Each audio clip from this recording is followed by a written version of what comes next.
Shalom saudara, hari ini mari kita kembali belajar firman Tuhan. Hari ini kita merenungkan mengenai menanti jawaban Tuhan dengan iman. Menanti jawaban Tuhan dengan iman. Setiap kita tentu tahu bahwa waktu kita meminta sesuatu kepada Tuhan, berdoa, memohon kepada Tuhan, maka Tuhan pasti akan menjawab doa kita ya.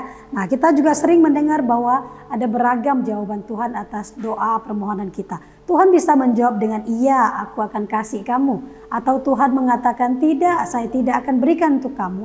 Ataupun mungkin Tuhan ingin kita menunggu. Oke, saya akan berikan untuk kamu tetapi belum saat ini gitu ya.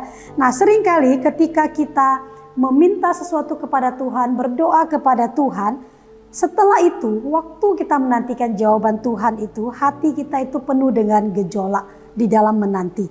Tuhan jawab atau tidak ya? Tuhan jawabannya iya atau tidak ya? Tuhan mau beri untuk saya ataukah tidak ya? Ataukah Tuhan mau saya tunggu? Tapi kalau Tuhan mau saya tunggu, mau tunggu berapa lama?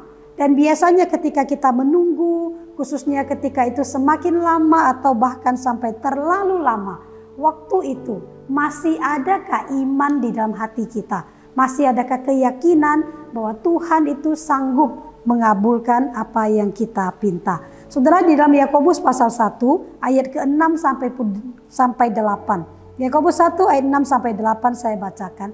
Hendaklah ia memintanya dalam iman dan sama sekali jangan bimbang. Sebab orang yang bimbang seumpama gelombang laut yang diombang-ambingkan kian kemari oleh angin.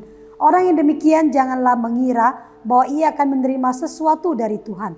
Orang itu ragu-ragu, tidak punya kepastian dalam hidupnya.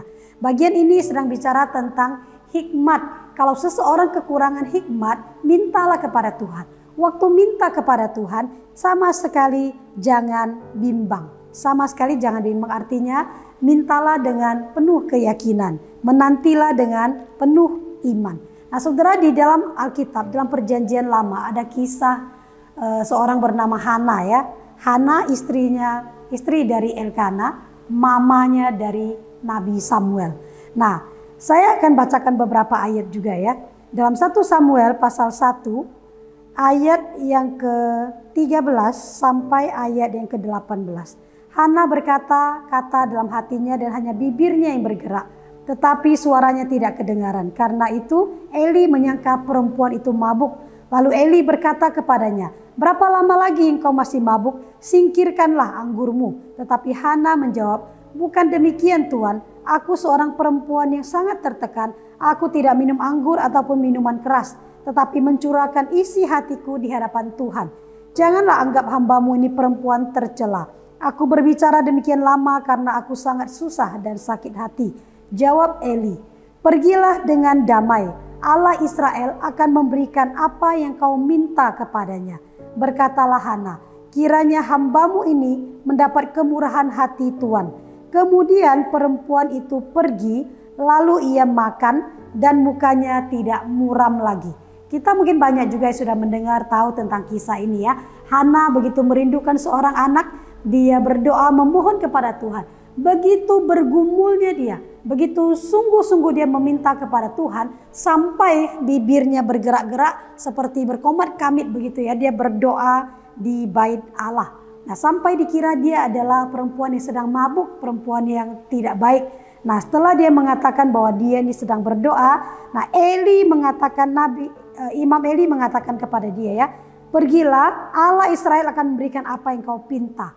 Yang menarik adalah respon dari Hana ini ya. Hana mengatakan kiranya dia mendapat kemurahan hati dari Imam Eli ya. Kemudian dia pergi dan dia mau makan dan mukanya tidak muram lagi.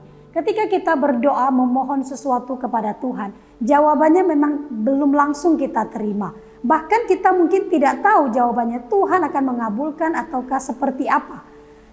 Kita belajar dari Hana ini ketika meminta kepada Tuhan, sudah serahkan kepada Tuhan, yakin bahwa Tuhan itu sudah mendengarnya, Tuhan akan mengabulkan, akan memberi, tapi jelas menurut yang dia pandang baik. Setelah kita serahkan kepada Tuhan, itu sudah menjadi bagian Tuhan. Bagian kita adalah kita lakukan apa yang kita bisa, dan di dalam menanti itu kita menanti dengan penuh iman. Sekalipun jawabannya belum kita terima, sekalipun apa yang kita minta itu belum kita lihat langsung, belum terjadi. Ketika kita menanti itu, kita bisa menanti dengan penuh iman. Tuhan kita Tuhan yang Maha Kuasa, Tuhan kita Tuhan yang baik. Kalau Dia pandang baik, maka Dia akan berikan kepada kita. Biarlah setiap kita tidak kehilangan iman kita. Seberapa lama pun Tuhan ingin kita menanti. Teruslah berdoa, teruslah memohon, teruslah menanti. Sampai kapan? Sampai kita dapat jawabannya. Bahwa itu iya ataukah itu tidak.